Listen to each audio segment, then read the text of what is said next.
पार्वती द्वारा गणेश जी को वरदान, देवों द्वारा उन्हें अग्र पूज्य माना जाना, शिव जी द्वारा गणेश को सर्वाध्यक्ष पद प्रदान और गणेश चतुर्थी व्रत का वर्णन। तत्पश्चात सभी देवताओं का उनकी स्तुति करके हर्षपूर्वक अपने अपने स्थान को लौट जाना। ब्रह्मा जी कहते हैं, मुने, जब विकृत स्वरूप वाले गिरिजा पुत्र गजानन व्यग्रता रहित होकर जीवित हो उठे, तब गणनायक देवों ने उनका अभिषेक किया। अपने पुत्र को देखकर पार्वती देवी आनंदमग्न हो गई और उन्होंने हर्षातिरेक से उस बालक को दोनों हाथों से पकड़कर छाती से लगा लिया। फिर अंबिका ने प्रसन्न होकर अपने पुत्र गणेश को अनेक प्रकार के वस्त्र और आभूषण प्रदान किए। तदंतर सिद्धियों ने अनेकों विधि विधान से उनका पूजन किया और माता ने अपने सर्व दुखारी हाथ से उनके अंगों का स्पर्श किया। इस प्रकार शिव पत्नी पार्वती देवी ने अपने पुत्र का सत्कार करके उसका मुख चूमा और प्रेम पूर्वक उसे वरदान देते हुए कहा, बेटा, इस समय तुझे बड़ा कष्ट झेलना पड़ा है, किंतु अब तू कृतकृत्य हो गया है, तू धन्य है। सबसे संपूर्ण देवताओं में तेरी अग्र पूजा होती रहेगी और तुझे कभी दुख का सामना नहीं करना पड़ेगा। चूंकि इस समय तेरे मुख पर सिंदूर दिख रहा है, इसलिए मनुष्यों को सदा सिंदूर से तेरी पूजा करनी चाहिए। जो मनुष्य पुष्प, चंदन, सुंदर गंध, नैवेद्य, रमणीय आरती, तांबूल और दान से तथा परिक्रमा और नमस्कार करके विधि पूर्वक तेरी पूजा करेगा, उसे सारी सिद्धियां हस्तगत हो जाएंगी और उसके सभी प्रकार के विघ्न नष्ट हो जाएंगे। इसमें लेश मात्र भी संशय नहीं है। ब्रह्मा जी कहते हैं, मुने, महेश्वरी देवी ने अपने पुत्र गणेश से यूं कहकर उसे नाना प्रकार की वस्तुएं प्रदान करके पुनः उसका अभिनंदन किया। विप्र तब गिरिजा की कृपा से उसी क्षण देवताओं और शिवगणों का मन विशेष रूप से शांत हो गया। तदंतर इंद्र आदि देवताओं ने हर्षातिरेक से शिवा की स्तुति की और उन्हें प्रसन्न करके वे भक्ति भावित चित्त से गणेश देव को लेकर शिव जी के समीप चले। वहां पहुंचकर उन्होंने त्रिलोकी की कल्याण कामना से भवानी के उस बालक को शिव जी की गोद में बैठा दिया। तब शिव जी भी उस बालक के मस्तक पर अपना कर कमल फेरते हुए देवताओं से बोले, यह मेरा दूसरा पुत्र है। तत्पश्चात गणेश ने भी उठकर शिव जी के चरणों में अभिवादन किया। फिर पार्वती को, मुझको, विष्णु को और नारद आदि सभी ऋषियों को प्रणाम करके आगे खड़े होकर उन्होंने कहा, यूं अभिमान करना मनुष्यों का स्वभाव ही है, अतः आप लोग मेरा अपराध क्षमा करें। तब मैं शंकर और विष्णु, इन तीनों देवताओं ने एक साथ ही प्रेम पूर्वक उन्हें उत्तम वर प्रदान करते हुए कहा, सुरवरो, जैसे त्रिलोकी में हम तीनों देवों की पूजा होती है, उसी तरह तुम सबको इन गणेश का भी पूजन करना चाहिए। मनुष्यों को चाहिए कि पहले इनकी पूजा करके तत्पश्चात हम लोगों का पूजन करें। ऐसा करने से हम लोगों की पूजा संपन्न हो जाएगी। देवगणों, यदि कहीं इनकी पूजा पहले न करके अन्य देव का पूजन किया गया तो उस पूजन का फल नष्ट हो जाएगा, उसमें अन्यथा विचार करने की आवश्यकता नहीं है। ब्रह्मा जी कहते हैं, मुने, तदंतर ब्रह्मा, विष्णु और शंकर आदि सभी देवताओं ने मिलकर पार्वती को प्रसन्न करने के लिए वहीं गणेश को सर्वाध्यक्ष घोषित कर दिया। उसी समय शिव जी की परम प्रसन्न चित्त से पुनः गणेश को लोक में सर्वथा सुख देने वाले अनेकों वर प्रदान करते हुए बोले। शिव जी ने कहा, गिरिजानंदन, निसंदेह मैं तुझ पर परम प्रसन्न हूँ। मेरे प्रसन्न हो जाने पर अब तू सारे जगत को ही प्रसन्न हुआ समझ अब कोई भी तेरा विरोध नहीं कर सकता। तू शक्ति का पुत्र है, अतः अत्यंत तेजस्वी है। बालक होने पर भी तूने महान पराक्रम प्रकट किया है, इसलिए तू सदा सुखी रहेगा। विघ्न नाश के कार्य में तेरा नाम सबसे श्रेष्ठ होगा। तू सबका पूज्य है, अतः अब मेरे संपूर्ण गणों का अध्यक्ष हो जा। इतना कहने के पश्चात महात्मा शंकर अत्यंत प्रसन्नता के कारण गणेश को पुनः वरदान देते हुए बोले, गणेश्वर, तू भाद्रपद मास के कृष्ण पक्ष की चतुर्थी तिथि को चंद्रमा का शुभोदय होने पर उत्पन्न हुआ है। जिस समय गिरिजा के सुंदर चित्त से तेरा रूप प्रकट हुआ, उस समय रात्रि का प्रथम प्रहर बीत रहा था। इसलिए उसी दिन से आरंभ करके उसी तिथि में तेरा उत्तम व्रत करना चाहिए।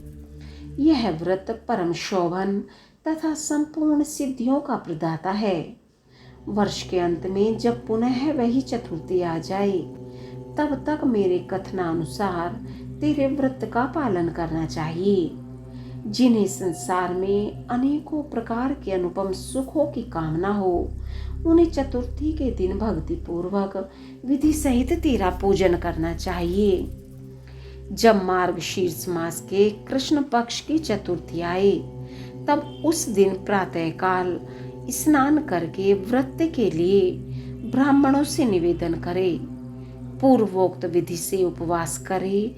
फिर धातु की, मूंगे की, श्वेत मदार की अथवा मिट्टी की मूर्ति बनाकर उसकी प्राण प्रतिष्ठा करे और भक्ति भाव से नाना प्रकार के दिव्य गंधों, चंदनों और पुष्पों से उसकी पूजा करे। पुनः रात्रि का प्रथम प्रहर बीत जाने पर स्नान करके दूर्वा दलों से पूजन करना चाहिए।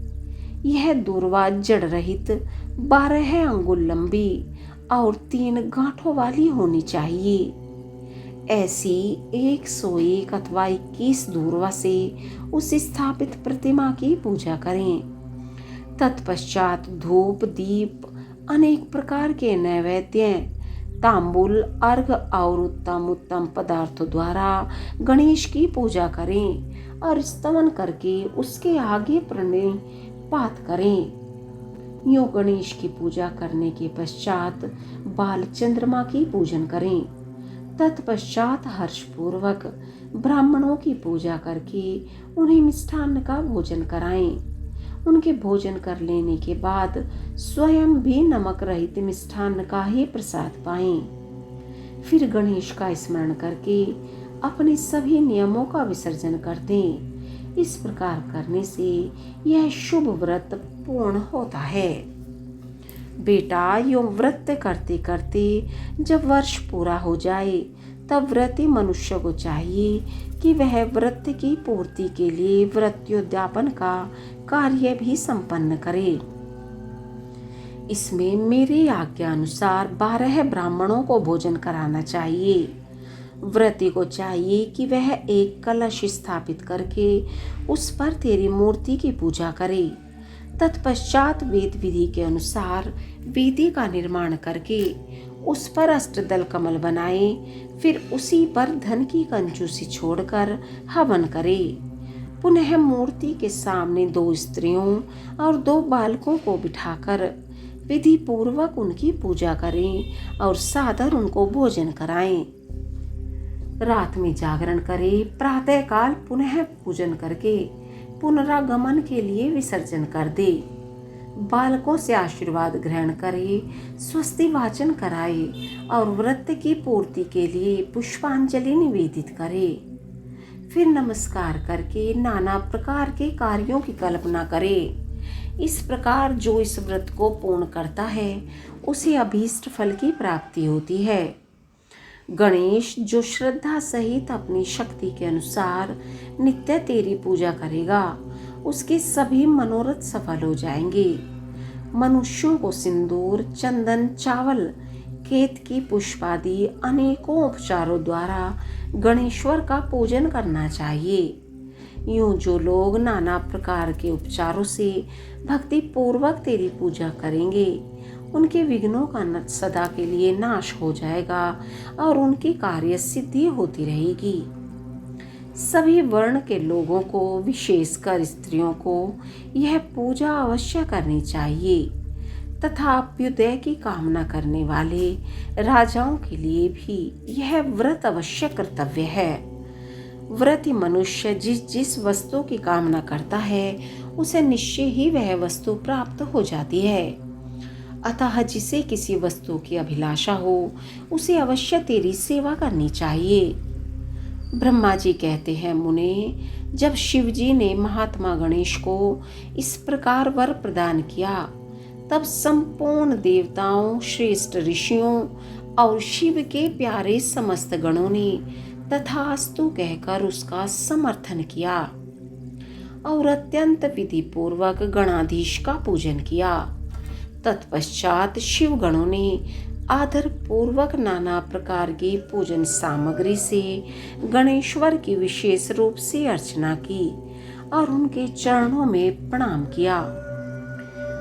मुनीश्वर, उस समय गिरिजा देवी को जो आनंद प्राप्त हुआ उसका वर्णन मेरे चारों मुखों से भी नहीं हो सकता, तब फिर मैं तुम्हें कैसे बताऊं। उस अवसर पर देवताओं की दुंदुभियां बजने लगी, अप्सराएं नृत्य करने लगी, गंधर्व श्रेष्ठ गान करने लगे और पुष्पों की वर्षा होने लगी। इस प्रकार गणेश के गणाधीश पद पर प्रतिष्ठित होने पर महान उत्सव मनाया गया। सारे जगत में शांति स्थापित हो गई और सारा दुख जाता रहा। नारद, शिव और पार्वती को तो विशेष आनंद प्राप्त हुआ और सर्वत्र अनेक प्रकार के सुखदायक मंगल होने लगे। तदंतर संपूर्ण देवगण और ऋषिगण जो वहां पधारे हुए थे वे सभी शिव की आज्ञा से अपने अपने स्थान को चले गए। उस समय वे शिव जी की स्तुति करके गणेश और पार्वती की बारंबार प्रशंसा कर रहे थे और कैसा अद्भुत युद्ध हुआ, यूं परस्पर वार्तालाप करते हुए चले जा रहे थे। इधर जब गिरिजा देवी का क्रोध शांत हो गया तब शिव जी भी, जो स्वात्मा राम होते हुए भी सदा भक्तों का कार्य सिद्ध करने के लिए उद्यत रहते हैं, गिरिजा के सन्निकट गए और लोगों की हित कामना से पूर्ववत नाना प्रकार के सुखदायक कार्य करने लगे। तब मैं, ब्रह्मा और विष्णु दोनों भक्ति पूर्वक शिव शिवा की सेवा करके शिव की आज्ञा ले अपने अपने धाम को लौट आए। जो मनुष्य जितेंद्रिय होकर इस परम मांगलिक आख्यान को श्रवण करता है वह संपूर्ण मंगलों का भागी होकर मंगल भवन हो जाता है। इसके श्रवण से पुत्रहीन को पुत्र की, निर्धन को धन की, भार्यार्थी को भार्या की, प्रजार्थी को प्रजा की, रोगी को आरोग्य की और अभागी को सौभाग्य की प्राप्ति होती है। जिस स्त्री का पुत्र और धन नष्ट हो गया हो और पति प्रदेश चला गया हो उसे उसका पति मिल जाता है। जो शोक सागर में डूब रहा हो वह इसके श्रवण से निसंदेह शोक रहित हो जाता है। यह गणेश चरित्र संबंधी ग्रंथ जिसके घर में सदा वर्तमान रहता है वह मंगल संपन्न होता है।